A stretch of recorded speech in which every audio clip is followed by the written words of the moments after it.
ઓમ શ્રી ગણેશાય નમઃ. જય શ્રી કૃષ્ણ મિત્રો. એક ડોશીમાની અનોખી ભક્તિ ભગવાન શ્રી કૃષ્ણ સાથે. એમની કેવી સરસ અનોખી ભક્તિ છે એ સરસ મજાની આ વાર્તા છે મિત્રો. તમને ખૂબ પસંદ આવશે તો આ વાર્તાને પૂરી શ્રદ્ધાથી સાંભળજો. આ સત્ય વાર્તા છે. જો વિડીયો સારો લાગે તો મિત્રો લાઈક કરજો, શેર કરજો, જેથી ભગવાનની કથાઓ બીજાને પણ સાંભળવાનો અવસર મળે અને એમની બીજા લોકોને પણ ભગવાન પ્રત્યે શ્રદ્ધા ભાવ જાગે અને આપણને પુણ્ય ફળ મળે. તો મિત્રો ચાલો આપણે સાંભળીએ ભગવાન શ્રી કૃષ્ણની અનોખી ભક્તિ કરી એક ડોશીમાએ. ઓમ નમો ભગવતે વાસુદેવાય. જય શ્રી કૃષ્ણ. મધ્યપ્રદેશના એક ગામમાં ચતુર્ભુજ ભગવાનનું એક સુંદર મંદિર છે. અહીં ભક્તિભાવથી અને પૂરા શ્રદ્ધા ભક્તિથી લોકો અહીં દર્શન કરવા આવે છે. પૂરા ભક્તિભાવથી અને પૂરા શુદ્ધ આચાર વિચાર સાથે ભગવાનની આરાધના અને પૂજા કરવામાં આવે છે. મંદિરના પૂજારીને એક વૃદ્ધ માં છે. તે તેના દીકરાને મંદિરની પૂજામાં તે મદદ કરે છે, તે પૂજારીની માતા. પણ એક દિવસ થયું એવું કે વૃદ્ધ માતા અંધારામાં આવી રહ્યા હતા તો પડી ગયા અને વૃદ્ધ ડોશીમાના થાપાનું હાડકું તૂટી ગયું. તેમનો કૂલો તૂટી ગયો. એટલે હવે એ ડોશીમા પથારીવશ થઈ ગયા, હાલી ચાલી શકે નહીં. ચિંતા થવા લાગી એમને. થોડા સમય પછી તે ડોશીમા જમીન પર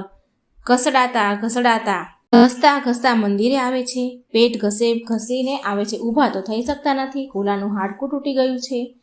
તો હવે ઢસડા કરી મંદિરે આવી રહ્યા છે અને તે ડોશીમાં હવે ભગવાન ઠાકોરજીને, ચતુર્ભુજ ભગવાનને સેવા કરી શકતા નથી. માટે બહુ જ રડતા હતા, બહુ દુઃખી રહેતા હતા. અને એ દિવસે એવી અવસ્થા હતી અને બહુ રડી રહ્યા હતા અને એવી દુઃખી અવસ્થામાં તે ભગવાનને બહુ કઠોર શબ્દ કહી રહ્યા હતા. કઠોર શબ્દનો ફટકાર લગાવી રહ્યા હતા ભગવાનને. ભગવાન સાથે ઝઘડો કરી રહ્યા હતા. એ ડોશીમા કહે છે કે ઠાકોરજી, શું મારી આટલી ભક્તિ, મારું આટલું સમર્પણ તમારી નજરમાં એટલું બધું તુચ્છ છે કે મારું દુઃખ અને પીડા તમને દેખાતી નથી? તમને મારી દુઃખ પીડાનું ભાન નથી? મારો કૂલો તોડવાની આ તમારી કેવી લીલા છે? આમ બોલી રહ્યા હતા તો પાછળથી તેનો દીકરો પૂજારી આવ્યો અને બોલ્યો કે માં, આમાં ઠાકોરજીની શું ભૂલ છે કે તમે રોજ આવીને એને ઠાકોરજીને કઠોર વચનો સંભળાવો છો, એની સાથે ઝઘડો કરો છો? હવે તો આમ રોજ ઘસડાતા રોજ ડોશી મંદિર આવે એટલે હવે તેના ધીરજનું બાણ તૂટી ગયું હતું. એક તો એને કૂલો તૂટી ગયો, આની પીડા, હાલી ચાલી શકે નહીં અને ઘસડાતા મંદિરે આવે તો એમને હવે એનાથી ધીરજ એનામાં રહી નહીં. તો એક દિવસ સવારે ડોશીમાએ એવું કર્યું કે એક દિવસ સવારે અંજવાળું થાય, સૂર્યની પહેલી કિરણ પડે એ સાથે જેમ તેમ કરી ઢસડા કરી ખસડતા મંદિરે પહોંચ્યા.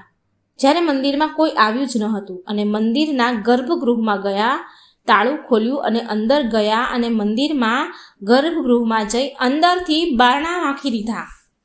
આ બાજુ તેમનો દીકરો, સમય થયો એટલે પૂજારી, એમનો દીકરો નિત્ય નિયમ પ્રમાણે મંદિરમાં પૂજા કરવા માટે આવે છે અને એમણે જોયું કે ગર્ભગૃહના દરવાજા અંદરથી બંધ છે. બહારથી તાળું તો નથી પણ દરવાજા અંદરથી બંધ છે. પૂજારી ચિંતામાં પડી ગયા અને બોલ્યા કે આ શું? ગર્ભગૃહના દરવાજા અંદરથી કેમ બંધ છે? અરે, મંદિરમાં કોઈ ચોરી તો નથી થઈ ને? કોઈ ચોર તો નથી આવ્યું ને? આમ વિચારીને પૂજારી જોરથી દરવાજો ખખડાવવા લાગ્યા કે તેટલામાં અંદરથી તેમની માતાનો અવાજ આવ્યો, ઊભો રહે, હમણાં હું દરવાજો ખોલું છું. તો તેનો દીકરો બહારથી બોલ્યો કે માં, તું અંદર કેવી રીતે આવી? માં, દરવાજો ખોલ, મારું મન બહુ ગભરાય છે. પછી તે ડોશીમાં એકદમ સ્વસ્થ, એકદમ તંદુરસ્ત થઈને ચાલીને ઊભા થઈને દરવાજો ખોલે છે. આ તો આશ્ચર્યની વાત હતી. ડોશીમાના તૂટેલા કૂલાની પીડાથી તે મુક્ત થઈ ગયા હતા. તેમનું જે થાપાનું હાડકું ભાંગી ગયું હતું એ હવે સાજું થઈ ગયું હતું અને ઊભા થઈને તેમને દરવાજો ખોલ્યો એટલે આશ્ચર્ય પામ્યા બધા. એની પીડાથી, એના દુઃખથી મુક્ત થઈ ગયા હતા. હવે તેને ઊભેલા જોઈને તેમનો દીકરો અને દર્શન કરવા આવેલા ગામના લોકો બહુ આશ્ચર્ય પામ્યા, હેરાન રહી ગયા ડોસીમાને જોઈને. એટલે તેમનો દીકરો એની માતાને કહે છે કે આ ચમત્કાર કેવી રીતે થયો માં? તમે તો ચાલી પણ શકતા ન હતા અને હવે તમે ચાલી રહ્યા છો, ચાલીને આવ્યા અને દરવાજો ખોલ્યો ઊભા થઈને, અને હવે તમે હાલી ચાલી શકો છો. આવું કેવી રીતે થયું? એટલે તેમની માતા ડોસીમાં બોલ્યા કે આ તો ભગવાન ચતુર્ભુજની કૃપા છે. હું તો આજે ચતુર્ભુજ ભગવાન સાથે ઝઘડો કરવા આવી હતી. મેં ભગવાન સાથે બહુ લડી. ભગવાનને કહ્યું કે મારો કૂલો કેમ તોડ્યો? જો ભગવાન તમે મારો કૂલો ઠીક નહીં કરો, સાજો નહીં કરો, તો હું તમારો કૂલો તોડી નાખીશ. પછી મેં ચંદનના લેપનો પીસવાનો જે દસ્તો હતો ભારેખમ, એને ઉઠાવ્યો અને જેવો જ ભગવાનને મારવા જતી હતી કે એટલામાં ભગવાને મારી કમર પર હાથ ફેરવ્યો અને મારા કૂલાના હાડકાં જોડી દીધા અને હું સાજી થઈ ગઈ, હું સ્વસ્થ થઈ ગઈ. આટલું સાંભળીને એના દીકરો પૂજારીના તો આંખમાં જળજળિયા આવી ગયા. દીકરો પૂજારી બોલ્યો કે માં, તમારી દ્રઢ આસ્થાને તો ભગવાનને પણ હલાવી દીધા, તમારી ભક્તિને ભગવાનને પણ મજબૂર કરી દીધા.